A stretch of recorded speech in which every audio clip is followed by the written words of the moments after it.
अब समझिए ध्यान से, समुद्री जल खारा क्यों होता है? क्योंकि नदियां नमक को ले जाके समुद्र में गिरा देती हैं। हमारे अगल बगल के वातावरण में नमक बहुत ज्यादा है। आप सोचे हैं आपका पसीना कैसा रहता है? नमक। अभी पसीना जाता कहाँ है? जब तक नहाते नहीं है तब तक कहीं नहीं जाता है।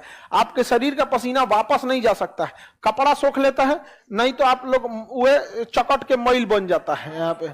अब वो सारा का सारा पसीना जब आप नहाते हैं, हाँ जी जगमोहन, बेचारा जगमोहन को कह रहा है कि जगमोहन का पसीना महकता है। जगमोहन प्रिय विद्यार्थी है मेरा, समझ में आ गया कि नहीं आ गया? जगमोहन एकदम प्रिय विद्यार्थी है। अब ध्यान से समझिए, हमारा पसीना कैसा? नमकीन।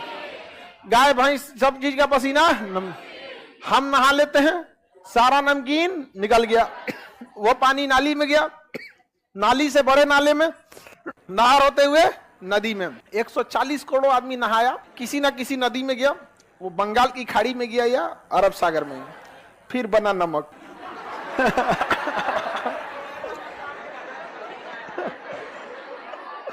वो नमक कहाँ है?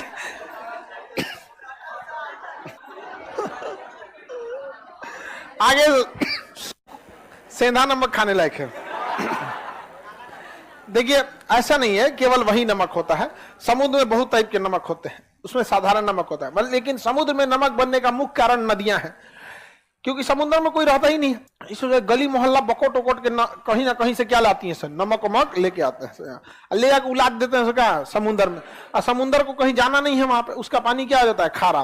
तो बताइए समुद्र के जल के खारे होने का मुख्य कारण नदियां क्या है? नदियां हैं। देखिए अगर कोई समुद्र बहुत बड़ा है तो उसका पानी ज्यादा खारा नहीं होगा, अगर कोई समुद्र छोटा है तो उसका पानी खारा होगा, ज्यादा हो जाएगा खारा। अटलांटिक महासागर का खारापन 35 है। कितना है? प्रशांत महासागर का है 31। कितना है? 30 है। कितना है? ना 31। कितना है? 31। हिंद महासागर का इस तो नहीं, इसका 36 है। हिंद महासागर का 35। हिंद महासागर का 35। चलिए अब ध्यान समझिए, जितना बड़ा सागर रहेगा उसका खारापन उतना कम रहेगा। इसका परसेंटेज ऐसा साइन होता है, 2 को लगा दिया जाता है खारेपन का। तो बताइए प्रशांत महासागर का खारापन 31, अटलांटिक का 36, हिंद महासागर का 35।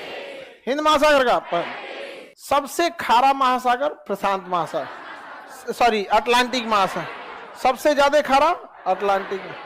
जिसका रीजन समझिए अब आप खुद से, इधर से भी नदियां इधर गिर रही हैं, इधर की भी नदियां इधर गिर रही हैं, इस साइड की नदी इधर, इस साइड की नदी इधर, चारों